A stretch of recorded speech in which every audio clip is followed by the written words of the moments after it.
কখনো কখনো একাধিক বিষয়ে হক হতে পারে। যেমন আপনি যদি বুকের উপরে হাত বাঁধেন, আপনার এটা বলার সুযোগ নেই যে যারা নাভির নিচে হাত বাঁধে তাদের সালাত হচ্ছে না, তারা বাতিল। আবার যারা নাভির নিচে সালাতে হাত বাঁধছেন তারা আপনারা কখনোই বলতে পারবেন না যে যারা বুকের উপরে বাঁধে তাদের সালাত হচ্ছে না, এটা বাতিল। অনেকে বলে যে এটাও ঠিক ওইটাও ঠিক, এটা কেমন করে হয়? তাদের জন্য এই হাদিসটা একটা বড় ধরনের দলিল যে কোনো বিষয়ে একাধিক মতামত হক হতে পারে। সালাতে কখনো কখনো রাসূল সাল্লাল্লাহু আলাইহি ওয়াসাল্লাম বুকের উপরে তিনি হাত বেঁধেছেন, কখনো নিচে হাত বেঁধেছেন, কখনো নাভির সাথে মিলিয়ে হাত বেঁধেছেন, কখনো নাভি সংলগ্ন নিচে হাত বেঁধেছেন। তো কোন সাহাবা ওনার রাসূল সাল্লাল্লাহু আলাইহি ওয়াসাল্লামের কাছ থেকে বুকের উপরে যে হাত বাঁধার হাদিসটি সেটি গ্রহণ করেছে।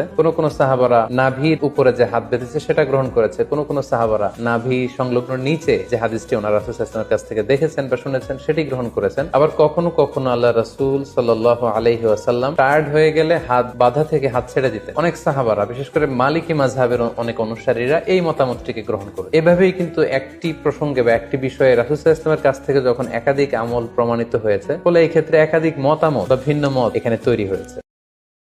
Download ShareChat.